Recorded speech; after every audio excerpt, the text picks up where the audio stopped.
On June 18, 2023, the submersible Titan, operated by OceanGate, suffered an implosion during its descent in the North Atlantic Ocean while undertaking an expedition to survey the Titanic wreckage. Tragically, the submersible carried 5 billionaires who met an instantaneous death as a result. This incident raises questions about why individuals of such high success and intelligence exposed themselves to such peril, prompting an exploration of the factors that contributed to this catastrophic event. Rush, born on March 31, 1962, in San Francisco, California, grew up in a privileged family, surrounded by wealth and opportunities. His parents, Richard Stockton Rush Jr. and Ellen Rush, came from Philadelphia and San Francisco, respectively.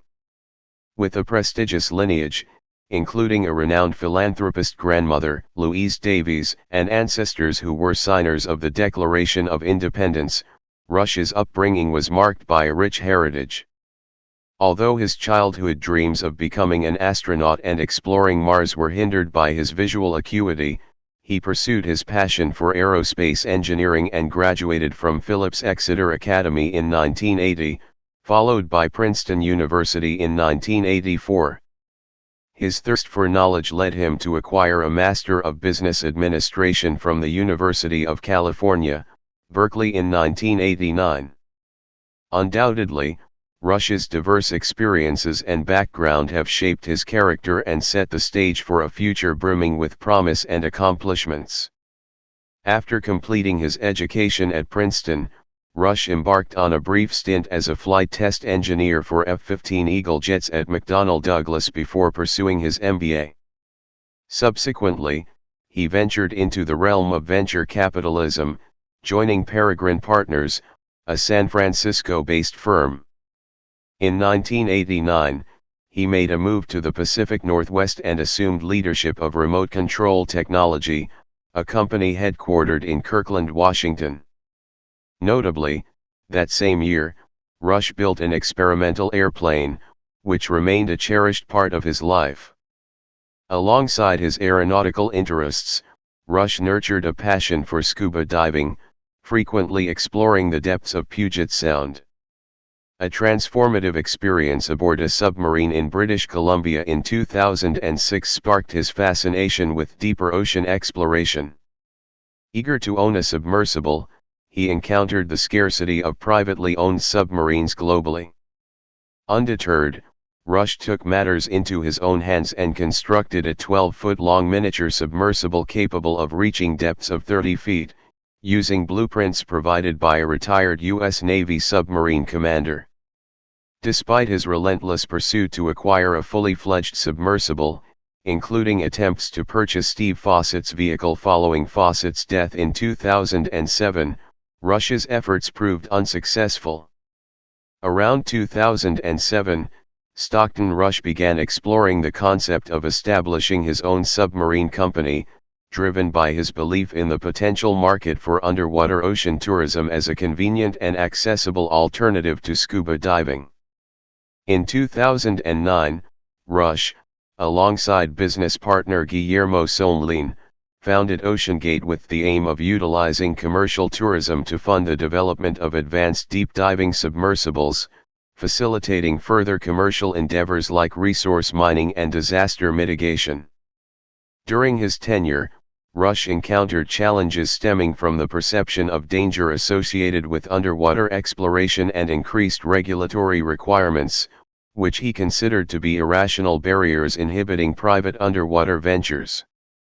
Despite such obstacles, Rush undertook numerous expeditions, including trips to observe marine life in the San Juan Islands and over a dozen visits to the Titanic.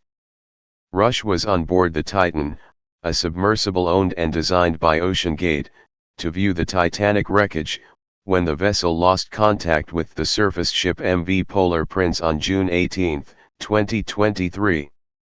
The hyper-successful billionaire passengers included British businessman Hamish Harding, Pakistani investor Shahzada Dawood and his son Suleiman, French diver Paul-Henri Nargeolet and OceanGate CEO Stockton Rush. George Hamish Livingston Harding, born in Hammersmith, London on June 24, 1964, was raised in Hong Kong and was captivated by the Apollo 11 landing broadcasted on television. He began his aviation journey at the age of 13, joining the Air Training Corps and flying Chipmunk airplanes. Harding received his education at the King's School in Gloucester before earning his piloting license while studying at Pembroke College, Cambridge. Alongside his accomplishments in the aviation industry as the chairman of Action Aviation, Harding is renowned for his exploration endeavors. In 2019, he set the Guinness World Record for the fastest flight around both poles with Terry Virts as a crew member.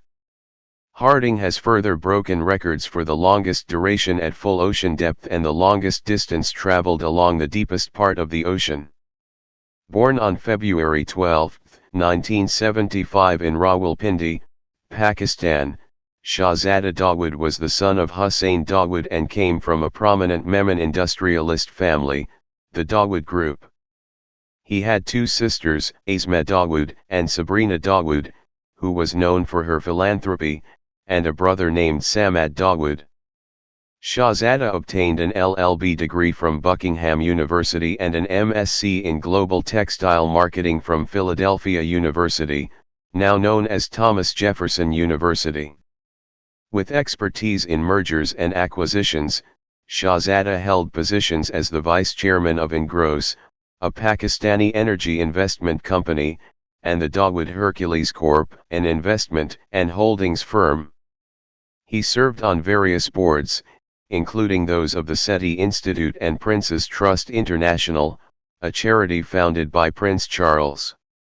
Among the passengers, 19-year-old Suleiman, a college student, was Shahzada Dawood's son. Born on March 2, 1946, in Chamonix, France, Paul-Henri Nargeolet spent his early years in Casablanca, Morocco, before moving to Paris to pursue his studies at 16.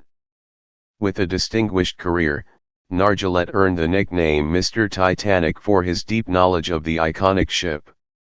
He served in the French Navy for 22 years, attaining the rank of commander before retiring in 1986. As the director of underwater research for RMS Titanic Incorporated and the E/M Group, he led the first dive to recover artifacts from the Titanic in 1987.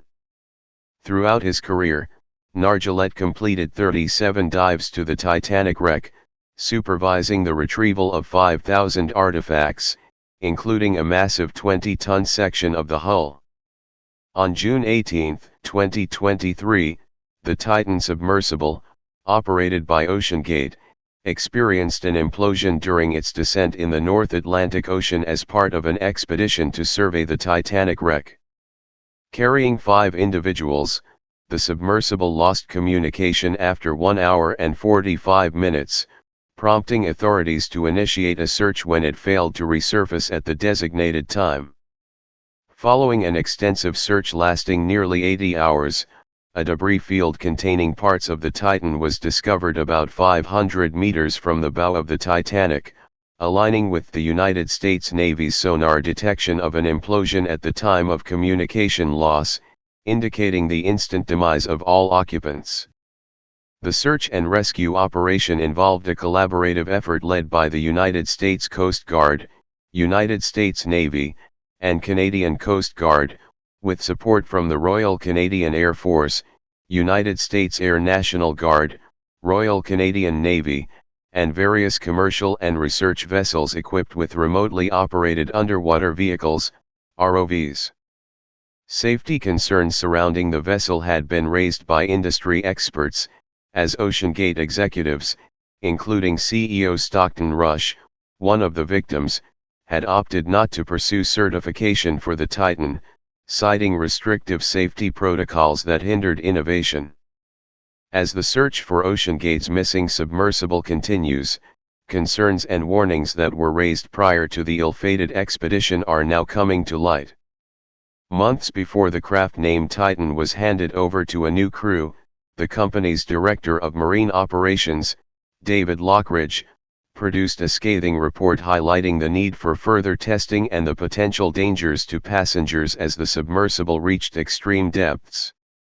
Additionally, more than 36 industry leaders, deep-sea explorers, and oceanographers penned a letter expressing concerns about OceanGate's experimental approach and the decision to forego a traditional assessment, warning of potential catastrophic problems with the Titanic mission.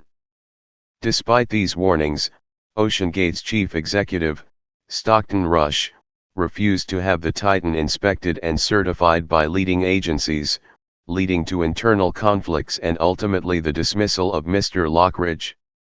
The legal battle between Mr. Lockridge and OceanGate ended in a settlement in 2018. In 2018, OceanGate received a warning from 38 experts in the submersible craft industry who expressed unanimous concern about the development of the Titan and the planned missions to the Titanic wreckage. The experts, members of the Manned Underwater Vehicles Committee of the Marine Technology Society, criticized OceanGate for misleading marketing claims and not following classification guidelines, which they considered risky. They recommended that OceanGate test its prototypes under the supervision of a leading certification company. Despite the warning, OceanGate's CEO, Stockton Rush, argued that industry standards were stifling innovation and expressed the company's reluctance to seek certification due to potential delays in bringing innovations to market. In a 2019 blog post, OceanGate defended its decision, stating that obtaining certification for their innovative Titan craft would hinder rapid innovation. According to Bart Kemper, another signatory of the 2018 letter, OceanGate was able to bypass certain U.S. regulations by operating the Titan in international waters, where Coast Guard rules do not apply. Submersibles like the Titan have limited regulations, particularly when operating internationally. As the Titan is loaded onto a Canadian ship and deployed in the North Atlantic near the Titanic, it is not required to register with a specific country or adhere to the same rules as other vessels. The Passenger Vessel Safety Act of 1993, which regulates submersibles carrying passengers and requires registration with the Coast Guard, does not apply to the Titan as it does not operate in American waters or fly an American flag. Stockton Rush, OceanGate's CEO, has criticized regulatory red tape in the industry, arguing that excessive regulations hinder innovation.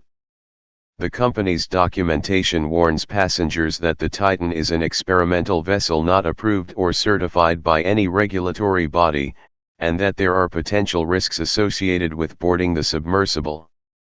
OceanGate has previously conducted 2 expeditions to the Titanic site, acknowledging the challenges that come with each trip. They monitor social media posts showcasing icebergs and sea ice in the area, adjusting their plans accordingly. However, the earlier expeditions faced some issues. In a pending lawsuit, a couple from Florida claims that they were not refunded the $105,000 they each paid for a 2018 visit to the Titanic, as the trip was repeatedly postponed for additional testing on the Titan.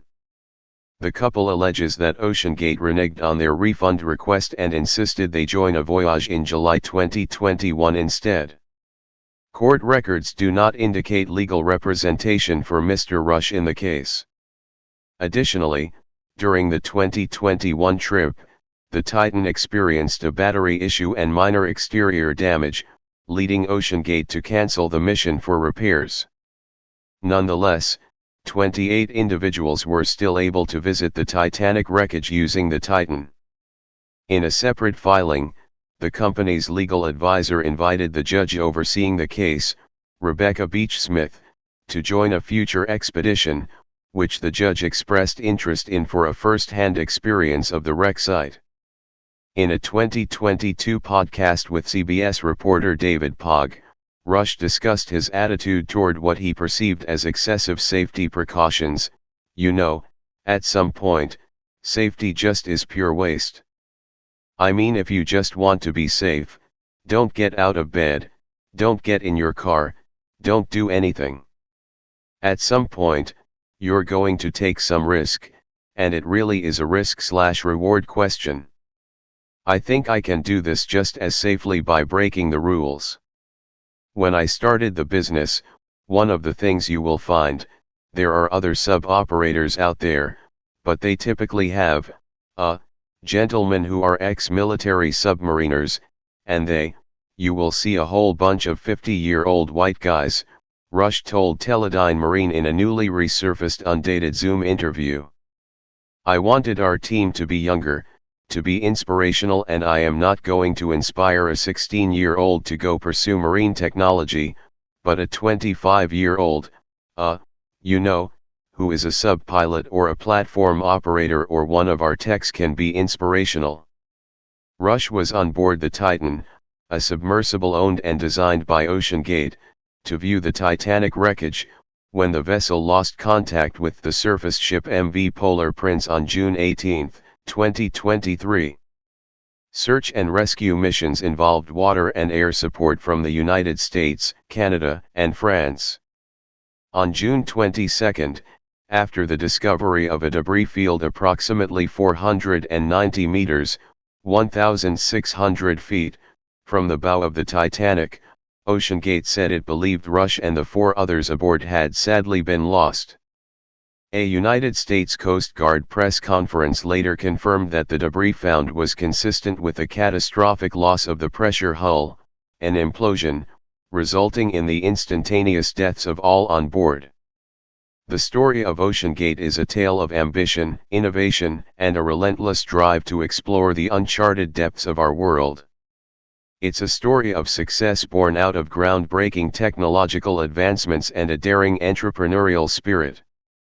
However, it's also a stark reminder of the high stakes involved in such ventures and the need for stringent safety measures to protect the lives of those who dare to venture into the unknown. The fame that once shone on OceanGate turned into notoriety, and its story remains an important case study for future entrepreneurs and innovators. Thank you for watching this video. If you found this enjoyable, kindly consider liking and subscribing.